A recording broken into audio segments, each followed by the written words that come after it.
Hey everybody, thanks for joining in. I kind of wanted to give an honest review of this bike after it's like 4.2 hours, so I'm just going to make it even 4 hours.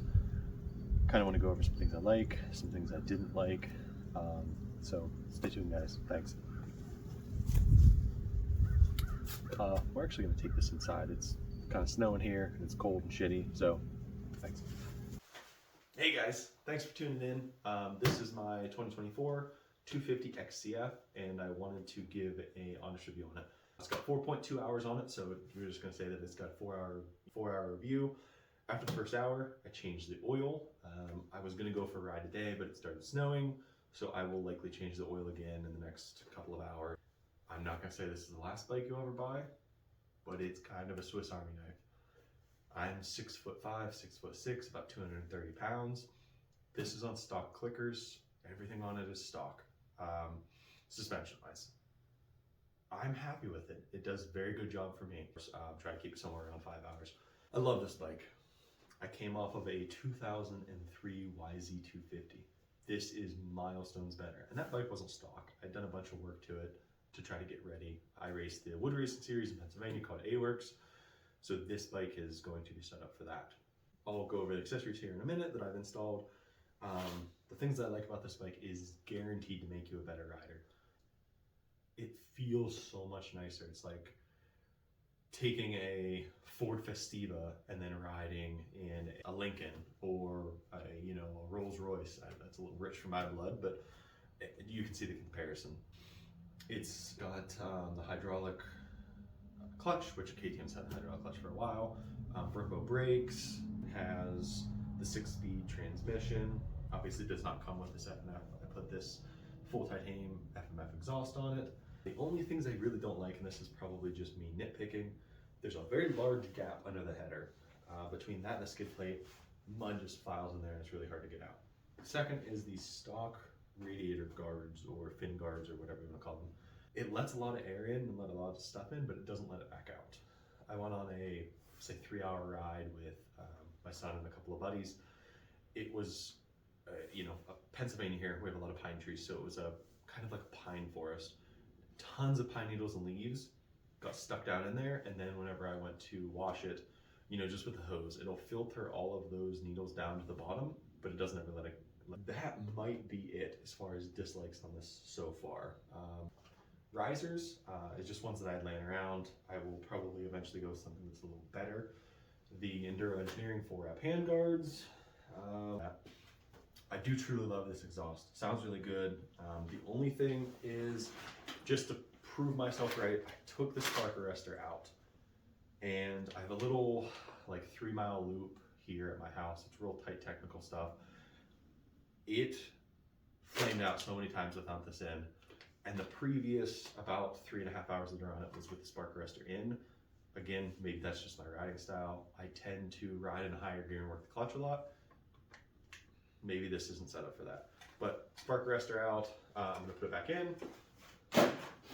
And I went with a Tusk fan.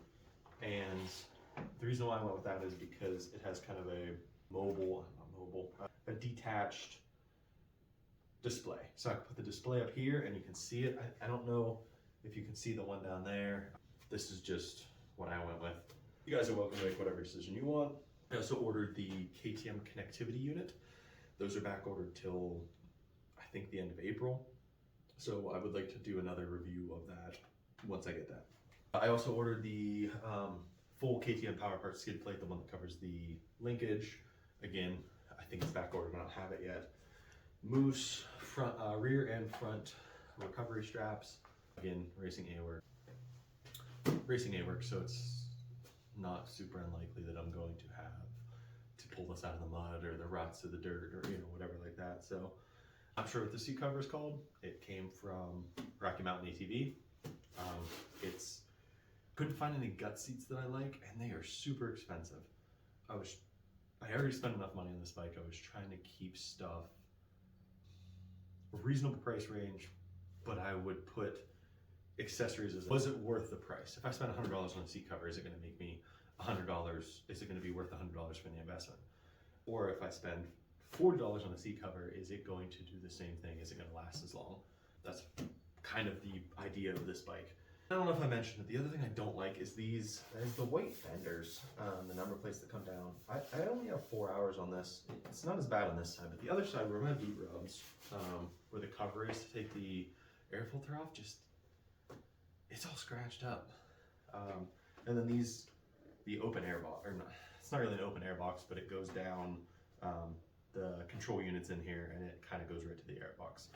I do think they make foam to go over this for muddy races. Other than that, I love this bike. I think that this bike is well worth the money.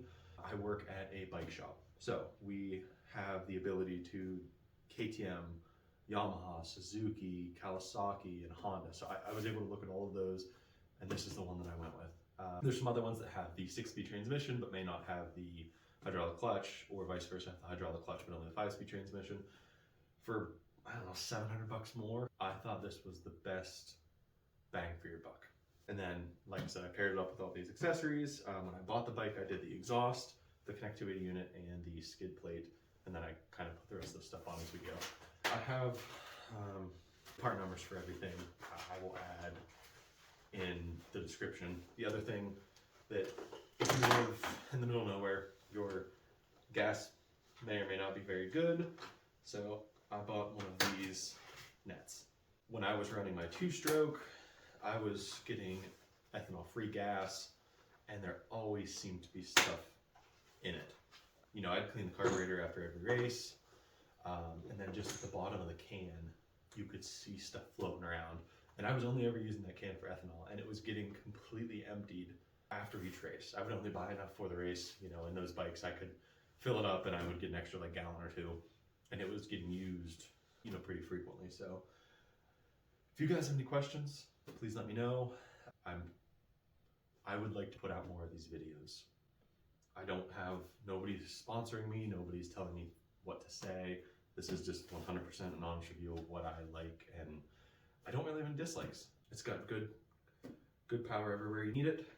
All right, let's go with that.